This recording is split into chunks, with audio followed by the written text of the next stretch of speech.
प्रिय विद्यार्थियों, मैं C S Dotasra, principal government Bangar college Didwana. आज हम बीकॉम पार्ट थर्ड के subject APST paper first income tax law and accounts विषय के इनकम फ्रॉम सैलरीज शीर्षक के अंतर्गत चर्चा से शेष रहे प्रावधानों पर चर्चा करने जा रहे हैं। प्रिय विद्यार्थियों, वेतन शीर्षक की आज से संबंधित विभिन्न जो प्रोविजंस है, प्रावधान है, उनमें से अधिकांश प्रोविजंस की हम चर्चा कर चुके हैं पिछले वीडियोज में। आज की वीडियो में हम बचे हुए 4 प्रोविजंस की चर्चा करने जा रहे हैं। इसमें नंबर 1 है भविष्य निधि या प्रोविडेंट फंड। प्रिय विद्यार्थियों, भविष्य निधि एक ऐसा फंड है जो कर्मचारी के सेवानिवृत्ति के पश्चात के जीवन को आर्थिक रूप से सुदृढ़ बनाने हेतु इस फंड की व्यवस्था की जाती है। इसकी व्यवस्था इस प्रकार से की जाती है कि इस कोष में प्रतिवर्ष कर्मचारी के वेतन से कुछ राशि काटकर जमा की जाती है और कुछ राशि नियोक्ता अपनी ओर से भी इस फंड में जमा कराता है, और फिर दोनों का जो अनुदान बनता है उसको बाहर प्रतिभूतियों में इन्वेस्ट किया जाता है, और जो ब्याज बनता है वो ब्याज भी प्रतिवर्ष खाते में जमा होता है। इस प्रकार से इसमें प्रतिवर्ष से वृद्धि होती जाती है। 3 राशियों के कारण से वृद्धि होती है: कर्मचारी का अंशदान, नियोक्ता का अंशदान और दोनों के अंशदान का प्रतिवर्ष जमा होने वाला ब्याज। प्रिय विद्यार्थियों, एक बात यहाँ विशेष रूप से मैं बताना चाहूँगा कि भविष्य निधि जो खाता है वो प्रत्येक कर्मचारी के लिए अलग अलग रखा जाता है। एक संस्थान में जितने कर्मचारी रखे जाते हैं या कार्य करते हैं उतने ही भविष्य निधि खाते भी होते हैं। जैसे एक संस्थान में मान लीजिए 500 कर्मचारी कार्य करते हैं तो 500 ही खाते होंगे भविष्य निधि के। प्रत्येक कर्मचारी का अलग अलग खाता रखा जाता है। अब आयकर की दृष्टि से ये भविष्य निधियाँ 3 प्रकार की होती हैं। नंबर 1 है स्टैट्यूटरी प्रोविडेंट फंड यानी वैधानिक भविष्य निधि। नंबर 2 है रिकॉग्नाइज्ड प्रोविडेंट फंड प्रमाणित भविष्य निधि। और नंबर 3 है अनरिकॉग्नाइज्ड प्रोविडेंट फंड यानी अप्रमाणित भविष्य निधि।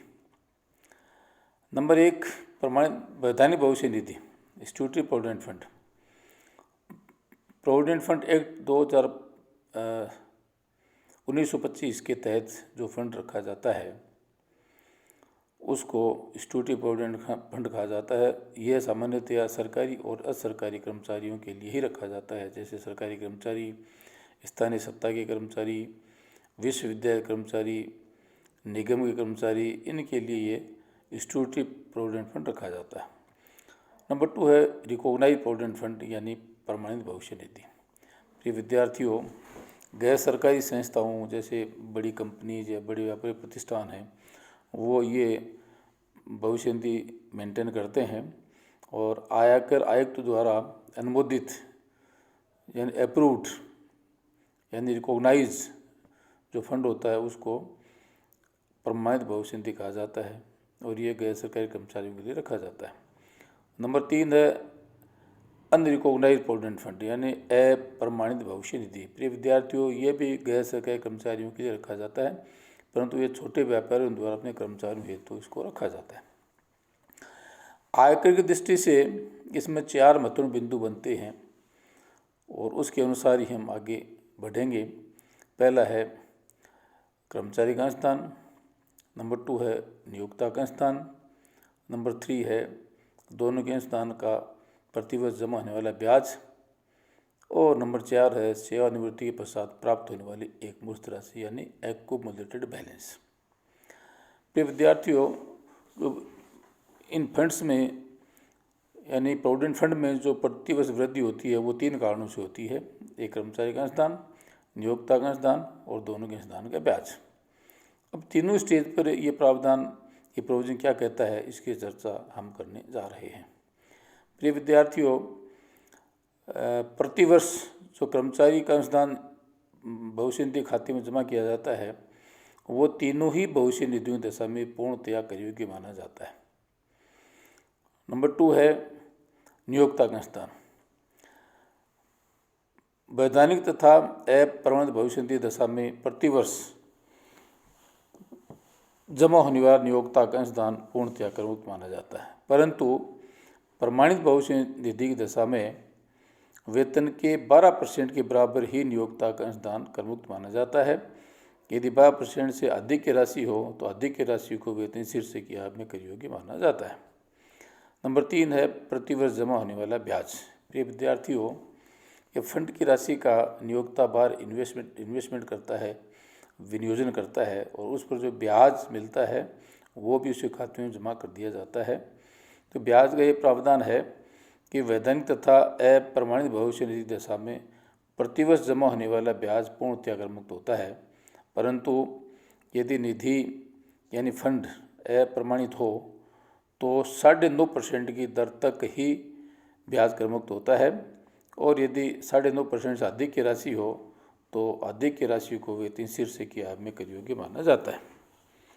प्रिय विद्यार्थियों, सेवानिवृत्ति के पश्चात इस फंड में से, प्रोविडेंट फंड में से जितना बैलेंस होता है ब्याज सहित वो कर्मचारी को एक साथ दिया जाता है। दुर्भाग्य से सेवाकाल के दौरान यदि कर्मचारी की मृत्यु हो जाती है तो उसके वैधानिक उत्तराधिकारी को ये राशि दी जाती है।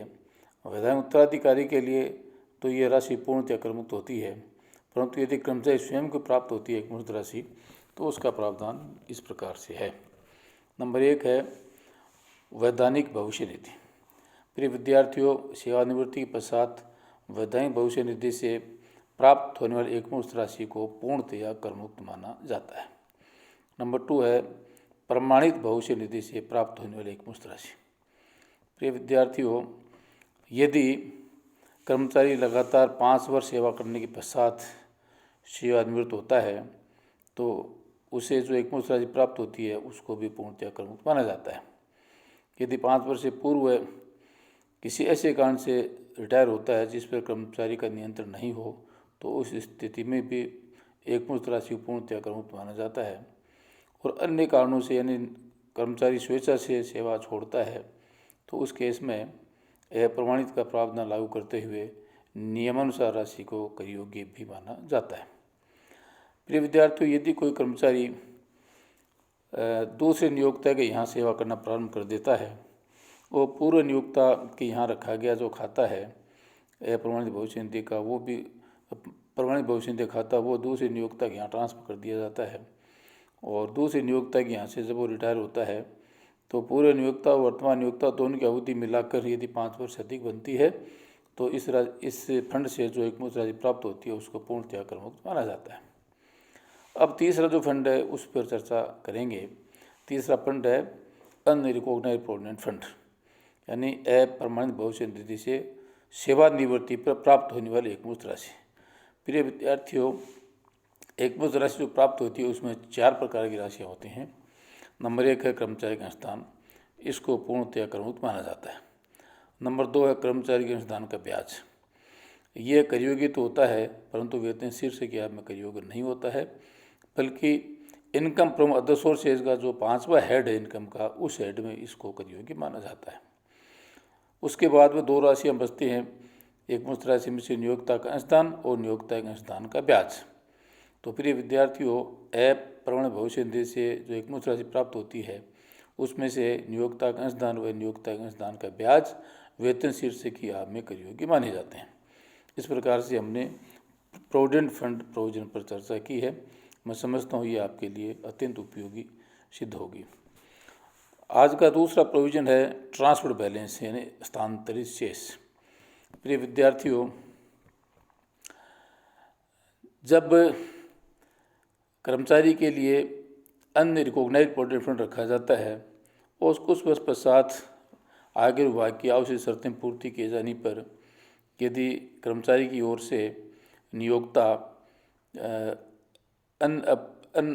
रिकॉग्नाइज्ड प्रोविडेंट फंड को रिकॉग्नाइज करने के लिए, प्रमाणित करने के लिए आयकर आयुक्त के यहाँ आवेदन किया जाता है और निर्धारित शर्तों की पूर्ति होने पर जब आयकर आयुक्त उसको प्रमाणित कर देता है तो उस दिन से ये फंड प्रमाणित प्रोविडेंट फंड मान लिया जाता है, और अप्रमाणित का शेष है वो प्रमाणित में ट्रांसफ़र कर दिया जाता है। इसको हम ट्रांसफर बैलेंस यानी हस्तांतरित शेष कहते हैं। प्रिय विद्यार्थियों, ट्रांसफर बैलेंस पर आयकर का प्रावधान क्या संकेत देता है? तो ये प्रावधान इस प्रकार से है कि यदि इसको हम प्रारंभ से ही प्रमाणित मानते तो जितनी राशि कर योग्य हो सकती थी उस राशि को हम कर योग्य मानेंगे।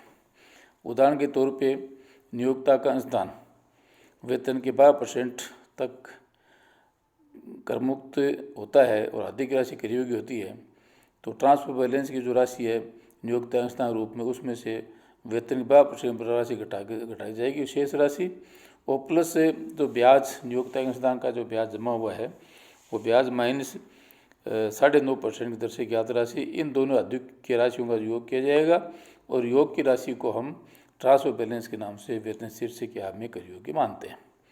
प्रिय विद्यार्थियों, एक बात यहाँ बताना मैं जरूरी समझता हूँ, आवश्यक समझता हूँ कि भविष्य निधि के लिए हम जो 12% की गणना करेंगे, वेतन का 12%, तो यहाँ वेतन का क्या तात्पर्य है? तो इसमें स्पष्ट प्रावधान दिया गया है कि मूल वेतन प्लस सेवा शर्तों के अंतर्गत महंगा भत्ता और प्लस विक्रय पर कमीशन, इन तीन राशियों को इस उद्देश्य के लिए वेतन माना जाता है और उस पर 12% की दर से गणना की जाती है और बाकी गणनाएं नियमानुसार की जाती है। प्रिय विद्यार्थियों, आज का अगला जो प्रोविजन है वो है सुपर एनुएशन फंड यानी सेवानिवृत्ति कोष। प्रिय विद्यार्थियों, सेवानिवृत्ति कोष एक ऐसा कोष है जिसमें पेंशन और प्रोविडेंट फंड की कुछ मिली जुली विशेषताएं ये समेटे हुए है।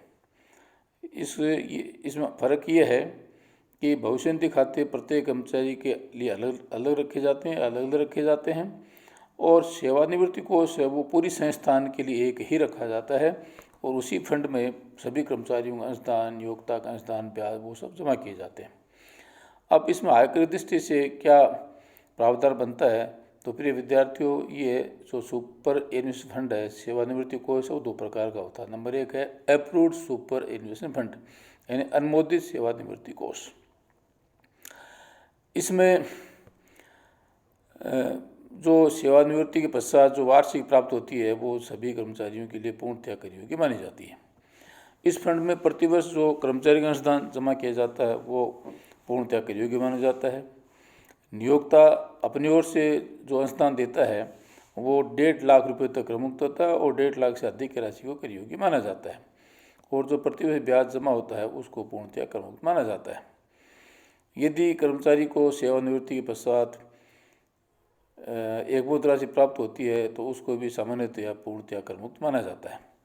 नंबर 2 आता है इसमें अनअप्रूव्ड सुपर एनुएशन फंड यानी गैर अनुमोदित सेवानिवृत्ति कोष। प्रिय विद्यार्थियों, इस कोष से सेवानिवृत्ति पश्चात जो एन्युटी प्राप्त होती है वो पूर्णतया वेतन शीर्षक के अंतर्गत कर योग्य मानी जाती है और इस फंड में यानी इस कोष में प्रतिवर्ष जो कर्मचारी का अंशदान जमा किया जाता है उसको पूर्णतया कर योग्य माना जाता है और नियोक्ता का अंशदान उसको करमुक्त माना जाता है। प्रतिवर्ष जो ब्याज जमा होता है उसको भी करमुक्त माना जाता है और सेवानिवृत्ति पश्चात जो एकमुश्त राशि प्राप्त होती है उसमें से कर्मचारी अंशदान करमुक्त होता है। कर्मचारी अंशदान का ब्याज वेतन शीर्षक के स्थान पर अन्य साधनों से आय शीर्षक के अंतर्गत कर योग्य माना जाता है और एकमुश्त राशि में से नियोक्ता का अंशदान और नियोक्ता अंशदान का ब्याज वेतन शीर्षक की आय के अंतर्गत कर योग्य माने जाते हैं। प्रिय विद्यार्थियों, इनकम फ्रॉम सैलरीज जो शीर्षक का जो हेड है उसका अंतिम प्रोविजन है डिडक्शंस फ्रॉम ग्रॉस सैलरी यानी सकल वेतन में से घटाई जाने वाली कटौतियाँ। प्रिय विद्यार्थियों, सकल वेतन में से 3 कटौतियाँ घटाई जाती हैं और तीनों कटौतियाँ घटाने के पश्चात जो शेष बचता है उसको हम टैक्सेबल सैलरी या इनकम कर योग्य आय यानी टैक्सेबल सैलरी या टैक्सेबल इनकम फ्रॉम सैलरी मानते हैं यानी वेतन शीर्षक से कर योग्य आय मानते हैं। ये जो 3 कटौतियाँ घटाई जाती हैं उसमें से नंबर 1 है स्टैंडर्ड डिडक्शन यानी मानक कटौती या प्रबंध कटौती। प्रिय विद्यार्थियों, 2019-20 का जो गत वर्ष है इसकी आय की गणना करते समय प्रत्येक कर्मचारी को सकल वेतन में से 50,000 रुपये के बराबर स्टैंडर्ड डिडक्शन के नाम से कटौती घटाई जाती है। इस कटौती को घटाने के लिए कर्मचारी द्वारा कोई राशि व्यय करना भी आवश्यक नहीं है। प्रत्येक कर्मचारी को 50,000 की कटौती प्रदान की ही जाती है। नंबर 2 है डिडक्शन फॉर एंटरटेनमेंट अलाउंस। प्रिय विद्यार्थियों, मनोरंजन भत्ते के संबंध में जो सकल भत्ते में से कटौती प्रदान की जाती है वो केवल सरकारी कर्मचारी को ही मिलती है या प्रदान की जाती है। अर्ध सरकारी व गैर सरकारी कर्मचारियों को मनोरंजन भत्ते के संबंध में कोई कटौती नहीं दी जाती है। ये एक ऐसा भत्ता है जो कर्मचारी को नियोक्ता के ग्राहकों पर खर्च करने या व्यय करने के लिए दिया जाता है, ताकि संस्थान में जो ग्राहक या कस्टमर्स आते हैं उनकी नज़र में संस्थान की जो प्रतिष्ठा है उसका एक अलग स्थान बने, इसलिए ये भत्ता दिया जाता है। और चूँकि वो कर्मचारी द्वारा नियोक्ता के ग्राहकों को खर्च किया जाता है, इसलिए उसको कटौती देने की व्यवस्था की गई है। तो सरकारी कर्मचारी को ये कटौती प्रदान की जाती है, अन्य कर्मचारियों को नहीं दी जाती है। सरकारी कर्मचारियों को कटौती कितने दें, तो इसके लिए प्रावधान में ये उल्लेख किया गया है कि हमें 3 राशियों की गणना करनी है और इन 3 राशियों में से जो राशि सबसे कम होती है उस राशि के बराबर ये कटौती प्रदान की जाती है। 3 में से नंबर 1 राशि है गत वर्ष में मनोरंजन भत्ते की वास्तविक प्राप्त राशि। नंबर 2 है वेतन का 1/5 यानी 20% ऑफ सैलरी। यहाँ वेतन से तात्पर्य मूल वेतन से है, इसमें कोई भत्ता, अनुलाभ, कोई बोनस, कमीशन कुछ भी शामिल नहीं किया जाएगा, केवल मूल वेतन पर ही ये गणना की जाती है। और नंबर 3 है अधिकतम राशि 5,000 रुपये। इस प्रकार से 3 जो सबसे कम राशि है उसके बराबर मनोरंजन भत्ते की कटौती प्रदान की जाती है। अन्य शब्दों में हम ये कह सकते हैं कि ये कटौती की अधिकतम सीमा 5,000 है। 5,000 से अधिक कटौती कभी भी प्रदान नहीं की जाती है। इन तीनों राशियों में से यदि कोई राशि 5,000 से कम है तो 5,000 से कम कटौती मिल सकती है, परंतु 5,000 रुपये से अधिक कटौती किसी भी परिस्थिति में किसी भी कर्मचारी को नहीं दी जाती है। प्रिय विद्यार्थियों, सकल वेतन में से अंतिम जो डिडक्शन घटाई जाती है, कटौती घटाई जाती है, उसका नाम है टैक्स ऑन एम्प्लॉयमेंट, यानी पेशा कर या रोजगार कर या नियोजन कर। प्रिय विद्यार्थियों, गत वर्ष में कर्मचारी द्वारा नियोजन कर की जो राशि घटाई जाती है उसकी कटौती प्रदान की जाती है। ये पेमेंट बेसिस पर है, यदि इसका भुगतान नहीं किया गया तो ये कटौती नहीं दी जाएगी और कर्मचारी ने जितना भुगतान किया उतनी राशि कटौती प्रदान की जाती है। आयकर अधिनियम में इसकी सीमा का कोई उल्लेख नहीं है, अधिकतम सीमा का, परंतु संविधान वैसी व्यवस्था है कि एक कर्मचारी अधिक से अधिक 2,500 रुपये तक ही नियोजन कर का भुगतान कर सकता है। इसलिए संविधान के अनुसार इसकी अधिकतम सीमा 2,500 बनती है और आयकर दृष्टि से जितनी राशि गत वर्ष चुकाई जाती है इस सीमा को ध्यान रखते हुए उतनी कटौती प्रदान की जाती है।